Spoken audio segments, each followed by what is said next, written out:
জয়পুরহাট বিএনপির নেতার নেতৃত্বে থানায় হামলা, পুলিশ সহ আহত 5। জয়পুরহাটে খেতাল চাঁদার দাবিকে কেন্দ্র করে বিএনপির নেতার নেতৃত্বে থানায় হামলা ঘটনা ঘটেছে। এই সময় 2 পুলিশ সদস্য সহ 5 জন আহত হয়েছে। মঙ্গলবার 18 মার্চ ইফতারের পূর্বে মুহূর্তে খেতলাল থানার এই ঘটনা ঘটে। থানার পুলিশ সূত্রে জানা যায়, থানার পুলিশ হেফাজতে থাকা 3 জনকে ছিনিয়ে নেওয়ার জন্য উপজেলা বিএনপির সাংগঠনিক সম্পাদক মেহেদী আশিক পার্থর নেতৃত্বে থানায় আক্রমণ করে। দায়িত্বরত 2 পুলিশ সদস্য বাধা দিলে তাদের মেরে আহত করে থানা অবরুদ্ধ করে। পুলিশ বাধ্য হয়ে সেনাবাহিনীর হস্তক্ষেপ কামনা করলে সেনাবাহিনীর সদস্যরা ঘটনাস্থলে এসে লাঠিচার্জ করে পরিস্থিতি নিয়ন্ত্রণে আনেন।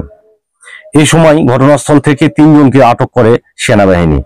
আহতরা হলেন পৌর এলাকার শাখারুঞ্জ গ্রামের তোফাজ্জল হোসেন 35, একই গ্রামের আমিরুল ইসলাম 27, বগুড়ার শাহজাহানপুরের রফিক 37 ও আব্দুল মোমিন 38।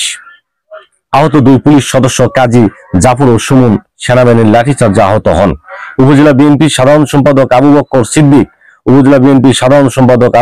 সিদ্দিক ভুক্তভোগী আহত রফিক সাংবাদিকদের জানান, খেতলাল পৌর এলাকায় শাখারঞ্জ গ্রামের তোফাজ্জল হোসেন জমি রেজিস্ট্রির জন্য খেতলাল উপজেলা সাব রেজিস্ট্রার অফিসে আসেন।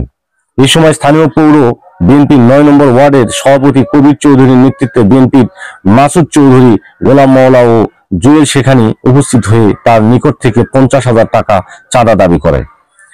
চাঁদা দিতে অপারগতা জানালে তারা উপজেলা বিএনপি সাংগঠনিক সম্পাদক মেহেদী আশিক পার্থকে বিষয়টি জানায়। খবর পেয়ে উপজেলা বিএনপির সাংগঠনিক সম্পাদক পার্থ সেখানে উপস্থিত হয়ে চাঁদা না দিলে দলিল রেজিস্ট্রি করতে দেওয়া হবে না বলে হুমকি দেয়।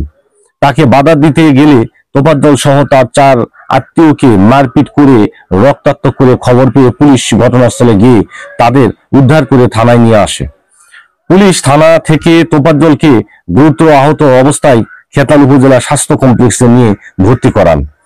থানার পুলিশ হেফাজত থাকা বাকি 3 জনকে ছিনিয়ে নেওয়ার জন্য উপজেলা বিএনপির সাধারণ সম্পাদক আবু বক্কর সিদ্দিক এবং সাংগঠনিক সম্পাদক মেহেদী আশিক পার্থের নেতৃত্বে শতাধিক লোকজন থানায় আক্রমণ করে দায়িত্বরত 2 পুলিশ সদস্যকে আহত করে থানা অবরুদ্ধ করে।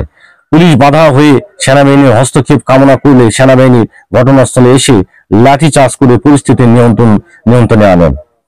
এই সময় ঘটনাস্থল থেকে উপজেলা বিএনপির সাধারণ সম্পাদক আবু বক্কর সিদ্দিক সহ 3 জনকে আটক করে সেনাবাহিনী। খবর পেয়ে জেলা পুলিশ সুপার আব্দুল ওয়াহাবের নেতৃত্বে জেলা পুলিশের অতিরিক্ত ফোর্স, জেলা গোয়েন্দা শাখা ও কালাই থানা পুলিশের শতাধিক সদস্য থানায় অবস্থান নেয়। এই বিষয়ে উপজেলা বিএনপির সভাপতি খালেদুল মাসুদ আঞ্জুমান বলেন, দলের যে কেউ হোক, যে অপরাধী করবে তার হবে।